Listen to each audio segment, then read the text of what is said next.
તો આપણે એસિડના રાસાયણિક ગુણધર્મો પૈકીનો એક ગુણધર્મ છે એસિડની ધાતુ સાથેની પ્રક્રિયા, જે ના દ્વારા કયો વાયુ ઉત્પન્ન થાય છે? હાઇડ્રોજન વાયુ, જેનો અભ્યાસ આપણે આજે કરવાનો છે. મારા હાથમાં જે કસનળી છે એની અંદર છે મંદ હાઇડ્રોક્લોરિક એસિડ, અને આપણી આગળ છે ધાતુ તરીકે ઝિંક ધાતુના ટુકડા, જેને આપણે આ કસનળી અંદર નાખીશું એટલે એસિડની ધાતુ સાથે પ્રક્રિયા થશે એટલે કયો વાયુ ઉત્પન્ન થશે? હાઇડ્રોજન વાયુ. જો તમને પરપોટા દેખાઈ રહ્યા છે, સ્પષ્ટ રીતે દેખાઈ રહ્યા છે પરપોટા, દેખાય છે? તો આ છે હાઇડ્રોજન વાયુ. હવે આ વાયુ હાઇડ્રોજન જ છે એ ચકાસણી કરવા માટે આપણે ઉપર સળગતી દિવાસળી લઈ જઈશું તો આ ઉત્પન્ન થતો વાયુ છે એ તડ અવાજ સાથે સળગશે, જે દર્શાવે છે કે ઉત્પન્ન થતો વાયુ કયો છે? હાઇડ્રોજન વાયુ છે. બરાબર?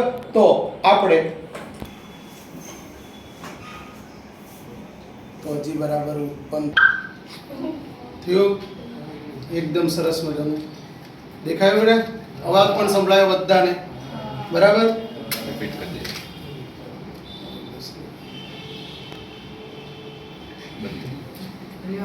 સરળ થઈ ગયો બધો.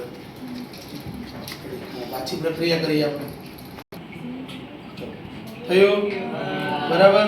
તો આ હાઇડ્રોજન વાયુ છે. ધોવાના સોડાની એસિડ સાથેની પ્રક્રિયા, એસિડની ધાતુના કાર્બોનેટ કે હાઇડ્રોજન કાર્બોનેટ સાથે પ્રક્રિયા. તો આપણી પાસે ધાતુનો કાર્બોનેટ એટલે ધોવાનો સોડા છે, જેની અંદર આપણે નાખીએ છીએ મંદ હાઇડ્રોક્લોરિક એસિડ.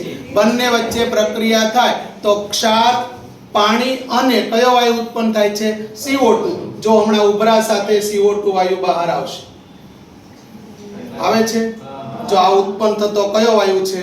કાર્બન ડાયોક્સાઇડ વાયુ છે. ઉભરા સાથે બહાર આવ્યો, પહેલા એમનું સ્થિર હતું દ્રાવણ, આપણે જેવો એસિડ અંદર નાખ્યો એટલે દ્રાવણમાં ઉભરા આવ્યા. એ ઉભરા આવતો જે વાયુ છે એ વાયુ કયો છે? તો કે કાર્બન ડાયોક્સાઇડ.